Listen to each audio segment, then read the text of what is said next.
number there. Using the Rich Auto handheld controller. We'll be doing a fair bit of aluminium, dual mode ABS, acrylic, ACM, all day every day. More aluminium, aluminum if you prefer.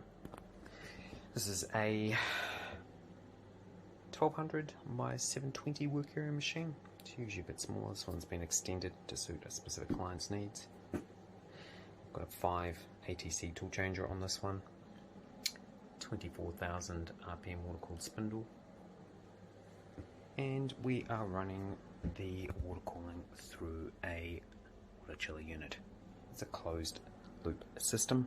We're doing that to stop any contaminants that we tend to make on the machines getting into the water cooling system. That would be a disaster.